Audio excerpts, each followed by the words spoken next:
Good morning. Okay, we're in the book of Ezra. We're going to be in chapters 5 and 6. The last class that we had, we talked about hidden resistance and discouraging resistance. Then the government resistance got involved, and then finally there was forceful resistance.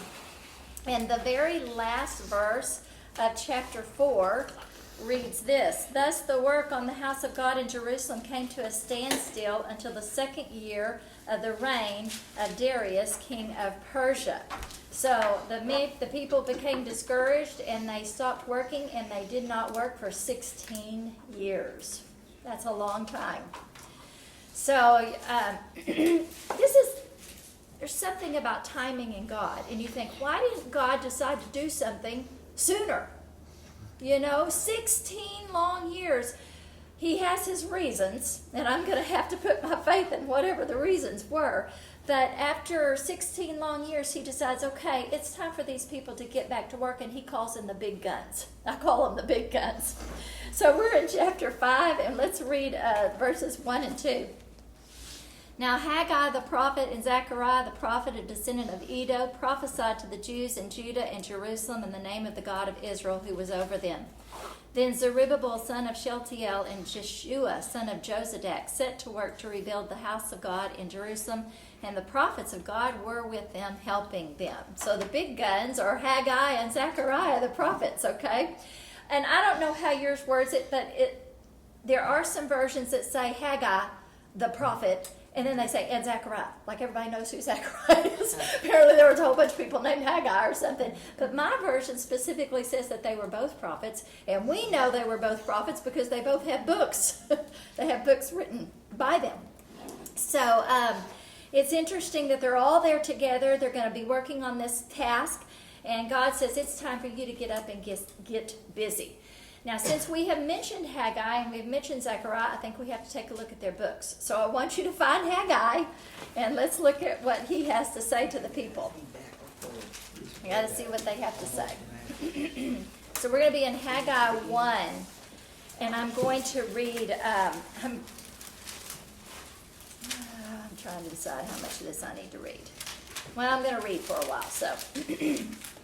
Starting in Haggai chapter 1. In the second year of King Darius, on the first day of the 6th month, the word of the Lord came through the prophet Haggai to Zerubbabel son of Shealtiel, governor of Judah, and to Joshua son of Jehozadak, the high priest. This is what the Lord Almighty says. These people say, the time has not yet come for the Lord's house to be built. Then the word of the Lord came through the prophet Haggai. Is it a time for you yourselves to be living in your paneled houses while this house remains a ruin? Now this is what the Lord Almighty says. Give careful thought to your ways. You have planted much, but have harvested little. You eat, but you never have enough. You drink, but you never have your fill. You put on clothes, but you are not warm. You earn wages only to put them in a purse that has holes in it. This is what the Lord Almighty says. Give careful thought to your ways. Go up into the mountains and bring down timber and build the house, so that I may take pleasure in it and be honored, says the Lord. You expected much, but see, it turned out to be little. What you brought home, I blew away. Why, declares the Lord Almighty? Because of my house, which remains a ruin, while each of you is busy with his own house. Therefore, because of you, the heavens have withheld their dew, and the earth its crops. I called for a drought on the fields and the mountains, on the grain, the new wine, the oil, and whatever the ground produces, on men and cattle, and on labor of your hands. Then Zerubbabel son of Shealtiel and Joshua son of Jehozadak the high priest and the whole remnant of the people obeyed the voice of the Lord their God and the message of the prophet Haggai, because the Lord their God had sent him, and the people feared the Lord. Then Haggai, the Lord's messenger, gave this message of the Lord to the people. I am with you, declares the Lord. So the Lord stirred up the spirit of Zerubbabel, son of Shealtiel, governor of Judah, and the spirit of Joshua, son of Jehozadak, the high priest, and the spirit of the whole remnant of the people. They came and began to work on the house of the Lord Almighty their God. And on the 24th day of the 6th month, in the second year of King Darius, I guess that's the end of the things. that's when they started working again, apparently. They came and began their work. So that's when they started working. So you can see what happened. Their priorities weren't in line with what God intended for their priorities to be. Their priority should have been Him, and instead their priorities were about building a life for themselves, taking care of their own houses, specifically their own houses. And so He says, it's time to get your house in order. It's time to put the Lord first. And He says, if you will do this for me, then I will bless you. And He makes them think. The reason why you haven't been prospering, you don't have enough food to eat, you don't have enough wine to drink, you don't have what you need, the crops aren't producing, it's because your priorities aren't where they need to be. So Haggai comes on the scene, he tells them what to do, it's going to stir them up and they're going to start doing it. I want you to know this is a really short book, okay? This is a very, very short book. It has 2 chapters, but it does talk specifically about Zerubbabel also.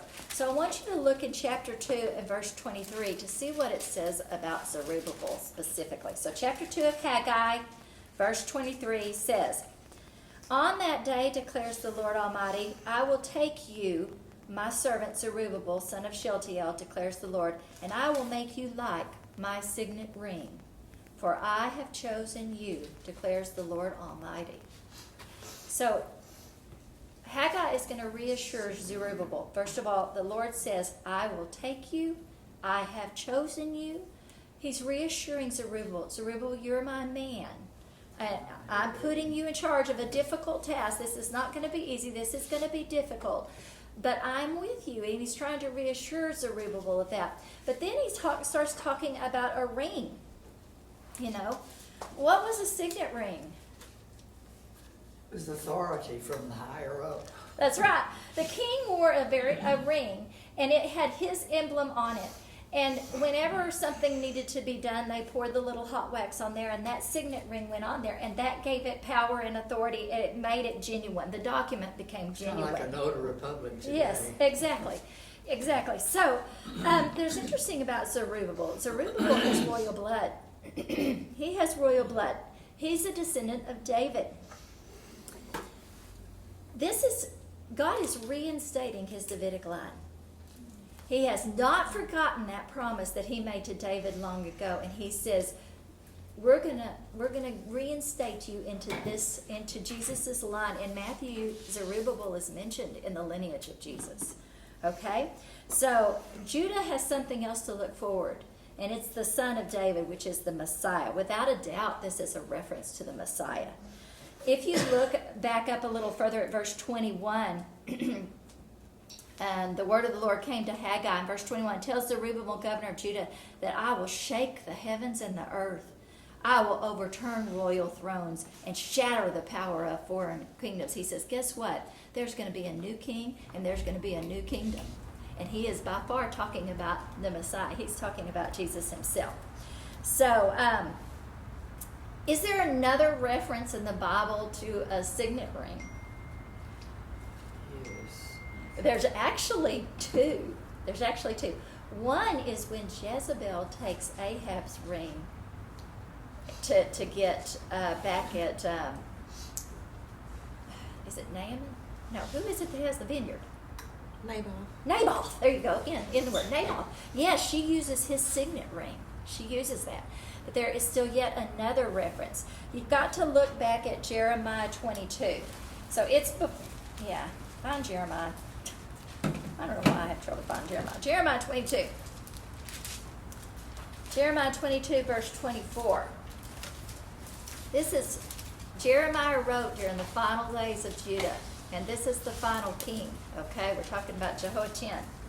Verse 24 says, as surely as I live, declares the Lord, even if you, Jehoiachin, son of Jehoiakim, king of Judah, wore a signet ring on my right hand, I would still pull you off. I would hand you over to those who seek your life, those you fear, to Nebuchadnezzar, king of Babylon, and to the Babylonians. Basically, God says that if Jehoiachin were a signet ring on God's hand, he would pull it off and hurl it at the Babylonians. Okay? Joseph had Pharaoh's. Yes, he did. Yeah, He did. So basically, there, that Davidic line, Jehoiachin doesn't even have any children. He goes into Babylonia and has no ancestors at all. And so you're thinking, okay, what's happened to the promise to David? What's going to happen here? Well, here's Zerubbabel. And God says, you're going to be my signet ring. I am reinstating that promise that I have made. And so that's what I'm going to do. So it's also interesting that Zerubbabel is referred to as a servant and a signet ring. It's an interesting combination. Because as servitude, you think they have no power whatsoever. But with signet ring is ultimate power. But but that's us. Yeah, in Matthew, he's in the lineage of God. Yes, he is. Yes, he is. But that's us, is it not? We are also a servant. We are also the signet ring of God. Okay? So we have his seal upon us, and we are the seal to other people as well. So it's an interesting concept that as a Christian, both of those are our responsibility. A servant to him, a servant to his people, plus we have a lot of power because we have the signet ring behind us. So that's kind of a good thing. So we've taken a look at Haggai, but I think we have to also take a look at Zechariah because he's the other guy on the scene. So just turn right back to Zechariah, which is the next book behind Haggai. And we're going to read Zechariah 1, chapter 1, 1 through 6. Let's hear what Zechariah has to say. In the 8th month of the 2nd year of Darius, the word of the Lord came to the prophet Zechariah, son of Berechiah, the son of Iddo. The Lord was very angry with your forefathers. Therefore tell the people, this is what the Lord Almighty says. Return to me, declares the Lord Almighty, and I will return to you, says the Lord Almighty. Do not be like your forefathers to whom the earlier prophets proclaimed. This is what the Lord Almighty says. Turn from your evil ways and your evil practices. But they did not listen or pay attention to me, declares the Lord. And where are your forefathers now? And the prophets, do they live forever? But did not my words and my decrees, which I commanded my servants the prophets, overtake your forefathers? Then they repented and said, the Lord Almighty has done to us what our ways and practices deserve, just as he determined to do. Notice the dates. Haggai, what we just read at the beginning of Haggai, it is the first day of the 6th month. First day of the 6th month, when Haggai shows up. When Zechariah shows up, it's the 8th month. So they should be already back working on the temple, but yet there's still an issue. Even though they're working, they've got spiritual problems. That's why Zechariah is there. Bless your heart, you've been sick. So anyway, they've got spiritual issues. That's why he calls them to repent. He says, you need to get right with God too.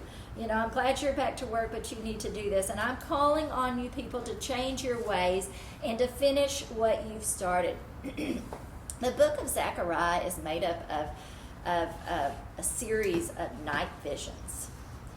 One of the, I was trying to come up with a central theme for this book. And I believe one of the visions that's found in chapter 4 is a central theme of this book. So I want you to turn to chapter 4, and I'm going to read you. This is actually the 5th vision that he has. I'm going to read a little bit of this vision. Starting in chapter 4, verse 1. Then the angel who talked with me returned, and he wakened me as a man is wakened from his sleep. And he asked me, what do you see? I answered, I see a solid gold lampstand with a bowl at the top and 7 lights on it, with 7 channels to the lights. Also, there are 2 olive trees by it, one on the right of the bowl and one on the left. And I asked the angel who talked to me, what are these, my Lord? And he answered, do you not know what these are? No, my Lord, I replied. So he said to me, this is the word of the Lord to Zerubbabel, not by might, nor by power, but by my spirit, says the Lord Almighty. What are you, O mighty mountain? Before Zerubbabel you will become a level ground, and then you will bring out the capstone to shouts of God bless it, God bless it. What does that sound like right there? When the people are saying, God bless it, God bless it. Mine doesn't And the say that. capstone comes out. Well, what does yours say? Grace to it. Grace to it, grace to it. Any clue? Any clue what that means? That he will bring out the capstone to these shouts. What about when Jesus enters Jerusalem? Jesus is the capstone. I again think this is a reference to the Messiah here. But what I want you to see is there's this golden lampstand, and I think the lampstand is the Israelite nation, or the Jews. It's the Jews. And it is supplied by 2 olive trees that have channels where the oil runs to these lights so that these lights can work in this lampstand. But the most important part of this message is it says in verse 6, Zerubbabel, not by might nor by power, but by my spirit. You can have all the manpower in the world. I will supply you with all the manpower you need. I will supply you with everything you need to build this temple, but you alone will not build it. The only reason it's going to be built is because I'm behind it. He's assuring him, not by might, nor by power, not by your own abilities, plentiful resources, or fierce determination, would God's people build the temple and send God's light into the world. Only by the Spirit of the Lord would their work and worship become a light broadcasting to all of the earth. He wants to remind him, you can't do it by yourself. But I'm going to be there. I'm going to be behind you, and it is my Spirit working in you that's going to supply all of that. That's an encouragement to Zerubbabel. God is letting him know that he should continue this work knowing that God is with him. He will complete it, but only because God will supply everything that he needs. So these are your 2 prophets that come in the book of Ezra to help motivate the people to do what they're supposed to do. So go back to Ezra now. Let's get back to Ezra and see what happens. For the first time, you've got Zerubbabel, who's a government, working with Jeshua, spiritual. We're all working together. We got prophets on there. We got everybody there. Everybody's working, and the work's going great. And then something happens. So let's look at verse 3 of chapter 5, and let's read what happens next. At that time, Tattenai, governor of Trans-Euphrates, and Shethbazani and their associates went to them and asked, "Who authorized you to rebuild this temple and restore this structure?" They also asked, "What are the names of the men that are constructing this building?" But the eye of their God was watching over the elders of the Jews, and they were not stopped until a report could go to Darius and his written reply be received. This is a copy of the letter that Tattenai, governor of Trans-Euphrates, and Shethbazani and their associates, the officials of Trans-Euphrates, sent to King Darius. Okay, so I'm going to stop right there. First of all, it looks like everybody's working so well together, and here comes this guy asking questions. If you're a governor over a big province and you answer to the king and you show up in Jerusalem and there's a humongous building project going on, you need to see the papers. Where's your building permits? Where's your, we need to check you out. Be sure you're doing everything that you're supposed to be doing. And that's what this guy's doing. It's his job. That's what he's supposed to do. But it's really bad when he says, "Oh, what are you guys' names?" You're really in trouble when somebody says, "What's your name?" What's your name?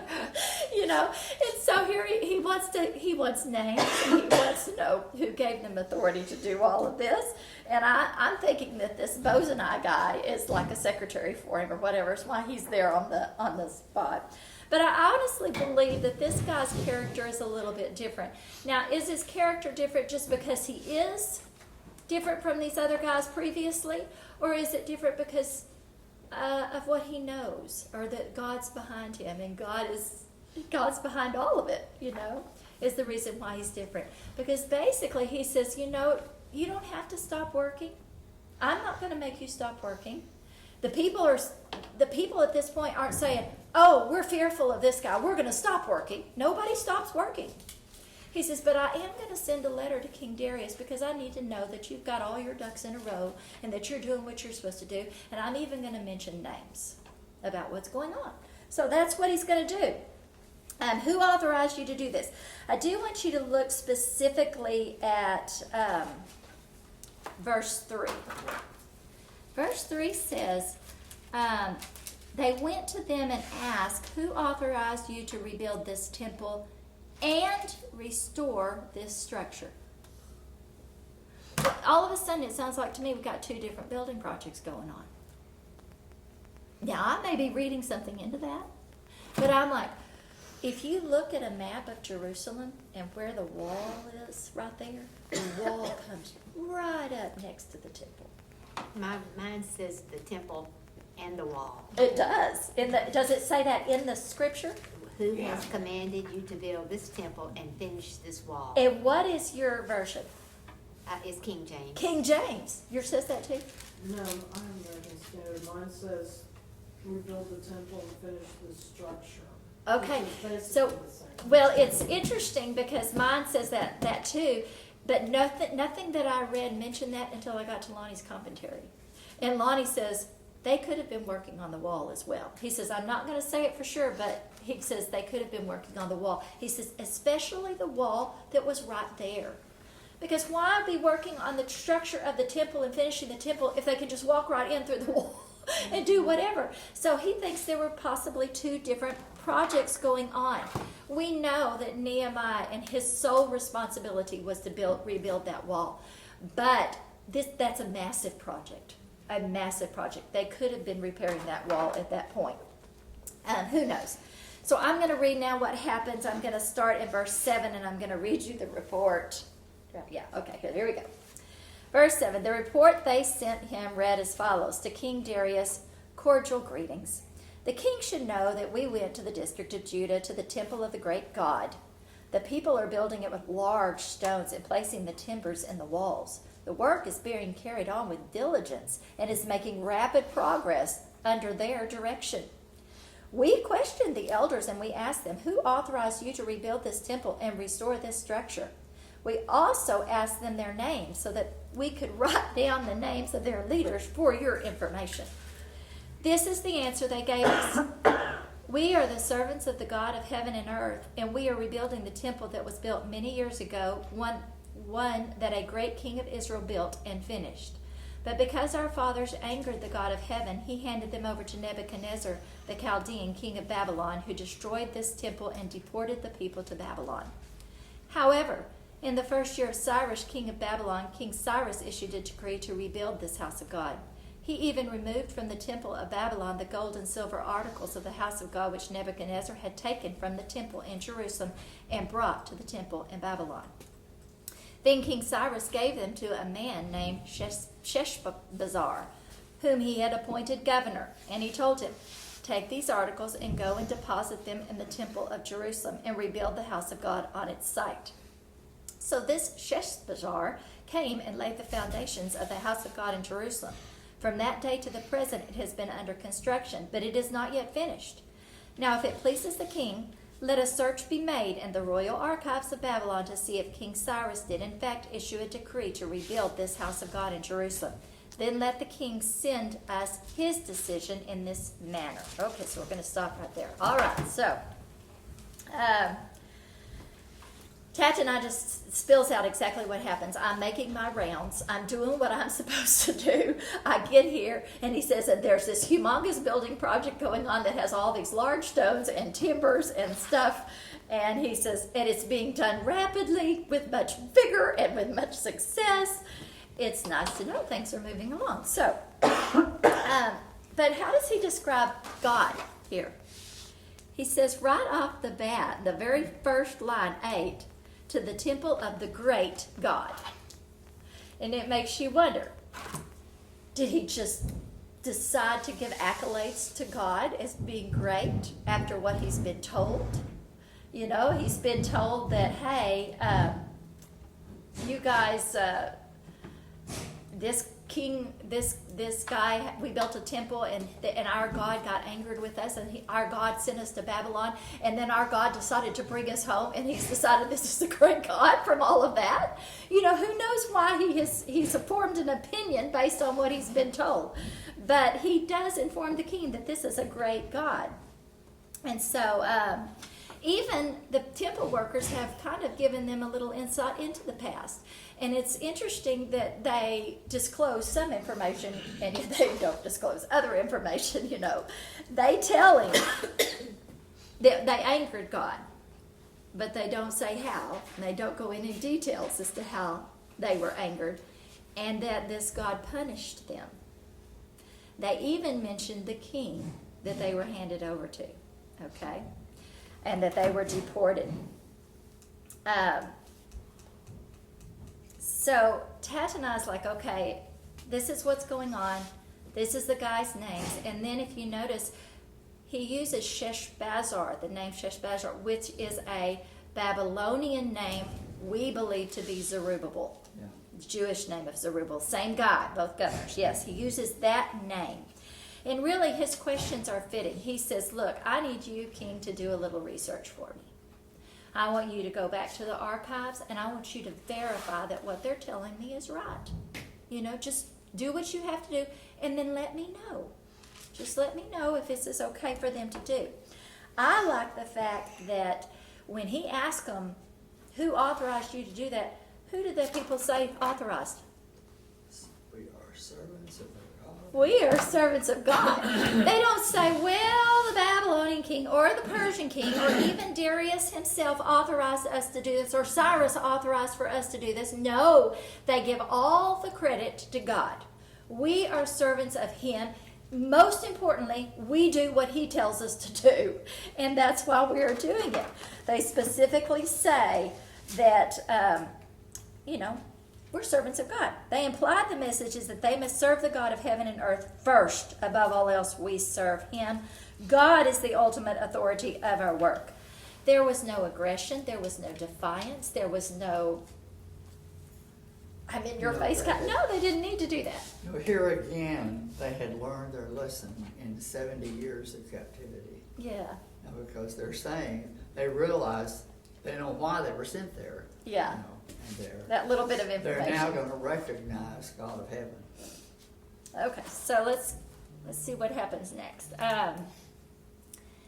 But they do say, they tell him after they proclaim that we're servants of God, they tell him it was King Cyrus that did it. You know, they are going to evoke their rights as well. They give credit where credit is due, but then they say, King Cyrus is the one that gave us the right to do it. And they appeal to the decree that happened some 16 years or so before that. So they also don't mention that there was a 16-year delay in the work and what caused the 16-year delay. They don't mention any of that at all, you know. So it's interesting, the things that they do tell him. So basically, Tattenai, he's going to wait. He's going to wait to hear from the king. So let's see what happens in chapter 6. How are we? We're doing good. Okay. Chapter 6, verse 1. King Darius then issued an order, and they searched in the archives stored in the treasury at Babylon. A scroll was found in the citadel of Ecbatana in the province of Media, and this was written on it. Memorandum. In the first year of King Cyrus, the king issued a decree concerning the temple of God in Jerusalem. Let the temple be rebuilt as a place to present sacrifices, and let its foundations be laid. It is to be 90 feet high and 90 feet wide, with 3 courses of large stones and 1 of timbers. The costs are to be paid by the royal treasury. Also, the gold and silver articles of the house of God, which Nebuchadnezzar took from the temple in Jerusalem and brought to Babylon, are to be returned to their places in the temple in Jerusalem. They are to be deposited in the house of God. I'm going to stop right there. Okay. So I just love this chapter because it's got God's stamp all over it, Darius does exactly what Tattenai asked him to do. He starts hunting, and he finally finds a scroll, not in Babylon, but in what would be western Iran today, a different province. And not only did it say that the Jews were allowed to rebuild the temple, but it even gives the exact dimensions it was supposed to be, okay? And how the costs were to be paid out of the royal treasury. And that could be, I don't know, back at chapter 1 when we talked about free will offerings. Which is amazing. Which is just, that's what I'm telling you. It is amazing, just amazing.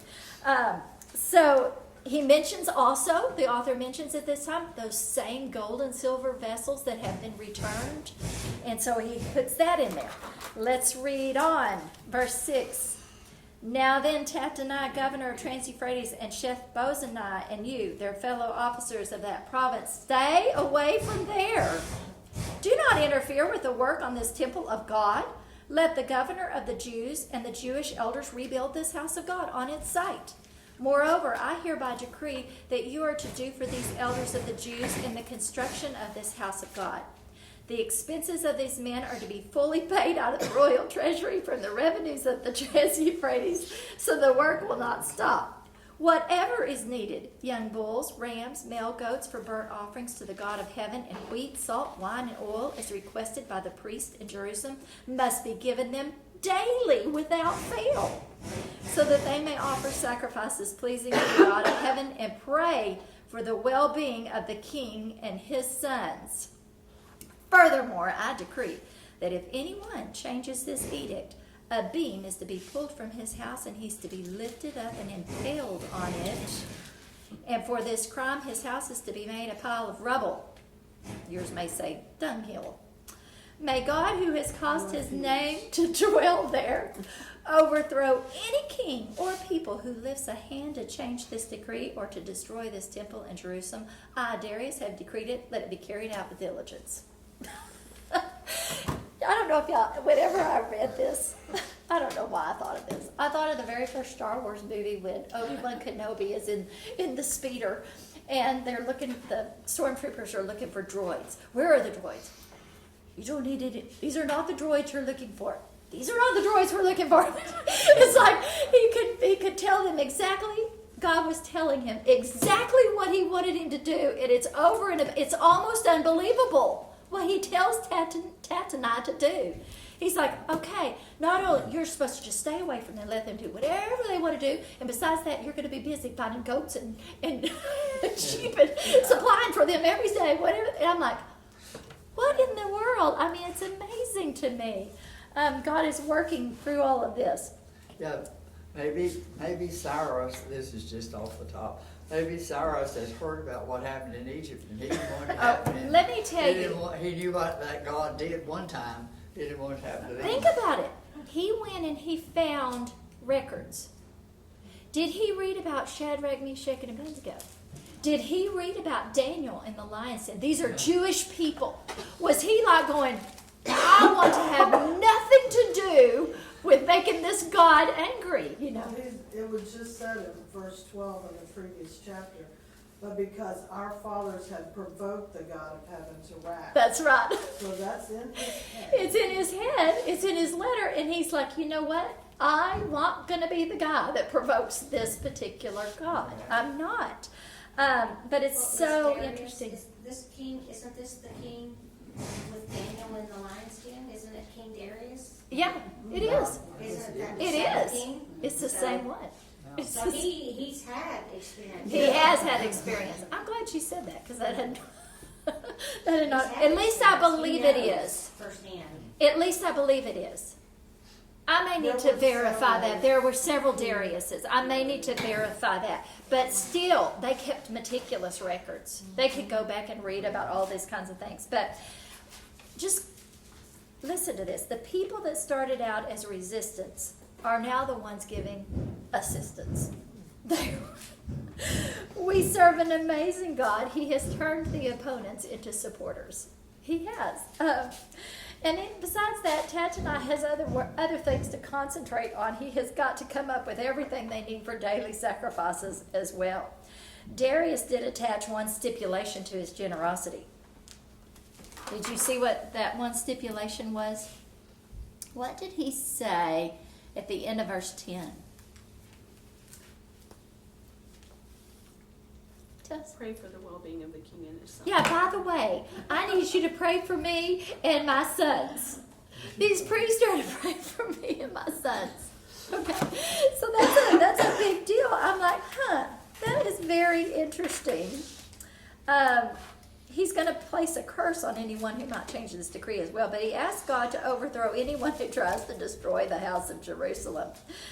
You have to understand that these men they had polygon beliefs, many gods.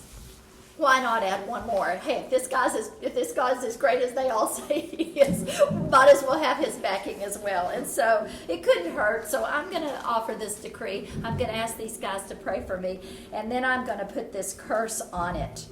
And the curse is, if anybody messes with this decree, a beam is to be pulled from his house, and he's to be lifted up and impaled on it. What does that sound like to you? That's pretty bad. French really? Well, it sounded like crucifixion to me. You know, just because the Romans were known for crucifixion doesn't mean that it hadn't been around. Yeah. There were 3 prominent Dariuses. Uh-huh. Darius the Mede was the one with Daniel. With Daniel. Darius Hystaspes, king of Persia, is this one. Okay, And so then there was also a Darius. so there you go. But he could have heard things. But not only that, he read it. He could have read it. And so I just love that. I think that's great. The other thing he said about them being impaled is he says in their house is going to be made a pile of dunghill. Your space, that's a latrine, basically. I'm like, okay, that's not a very nice thing to say. But yeah, he says it, that's what he says. Yours didn't say dunghill? It says refuge. Mine says rubble. Mine says rubble. But does anybody say dunghill? And what version is yours? American Standard. American Standard. Okay. So anyway, so crucifixion has been around. Let's finish this up. You think back at the beginning of this chapter, things are going well. Along comes Tattenai. What looked like an opportunity to fear and run away and give up again has just turned into the opposite. It becomes a pathway to success. So, how do I apply this to my life? How easy is it for us to get scared and run away, run the other direction, or give up on what we're trying to accomplish? Or don't trust God. Yeah, don't trust God. We're compelled to be quitters. I think we're compelled to quit a lot of times when we face difficulties, when we let fear take over and that kind of thing. And these people had been doing that for 16 years, okay? They gave up their work because of resistance. But God said, don't stop working. You need to press through, and I will give you success. Press on, work past your difficulties, finish this job. Did I read? Yeah, let's read 13. Let's read 13 through 18 real quick. Verse 13, chapter 6. Then because of the decree that King Darius had sent, Tattenai, governor of Trans-Euphrates, and Shethar-Bozenai and their associates carried it out with diligence. So the elders of the Jews continued to build and prosper under the preaching of Haggai the prophet and Zechariah, a descendant of Edo. They finished building the temple according to the command of the God of Israel and the decrees of Cyrus, Darius, and Artaxerxes, kings of Persia. The temple was completed on the 3rd day of the month of Adar in the 6th year of the reign of King Darius. Then the people of Israel, the priests, the Levites, and the rest of the exiles celebrated the dedication of the house of God with joy. For the dedication of this house of God, they offered 100 bulls, 200 rams, 400 male lambs, and as a sin offering for all Israel, 12 male goats, one from each of the tribes of Israel. And they installed the priests in their divisions and the Levites in their groups for the service of God at Jerusalem, according to what is written in the book of Moses. So I better just stop right there. Once the decree of Darius was implemented, the work on the temple continued, and they were able to finish it, to complete it. The scripture says it was finished on the 3rd day of the month of Adar in the 6th year. So it took 4 years from the decree to finish the work on the temple. And there are 2 major things that played into the completion of this temple. 3 foreign kings. 3 foreign kings. Cyrus, Darius, and Artaxerxes to see the project complete, and 2 inspired prophets, Haggai and Zechariah. It is God that has kings and kingdoms favorable toward his people. It was God that brought the people from fear to joy. How is it that a wicked world power and a wicked king turned favorable toward God's people? Did kings have to be overthrown? No. Did a nation have to be overthrown? No. Was it because the people rose up to overthrow their own government? No. The text makes it clear what happened. The Lord turned the heart of the king. Proverbs 21 verse 1 says, "The king's heart is in the hand of the Lord. He directs it like a watercourse wherever he pleases." And he did. That makes me wonder, if God can control the hearts and minds of kings, then why do we sometimes have to go through tough times? If he can control it and make everything, why do we have to go through tough times? Let me suggest that it's a test. It's a test of our faith. How do we respond when things are hard? Because we can be just like those people and let fear and discouragement stop us from doing and completing what we need to do. Or we can face our fear, keep pushing forward, push through the resistance. And the Jews struggled with pushing through, and it took the words of 2 prophets and a decree from a king before they finally finished it. The last part of this chapter, they get to celebrate the Passover. And whenever I think about the Passover, I'm reminded of the encompassing love of God. But this is an amazing chapter. I mean, just amazing that he could turn such opposition into something really joyful in the process, and he did. So that's the end of this one. We'll be back in chapter 7 next week. I love Ezra. Every book I study, I decide, I just love this book.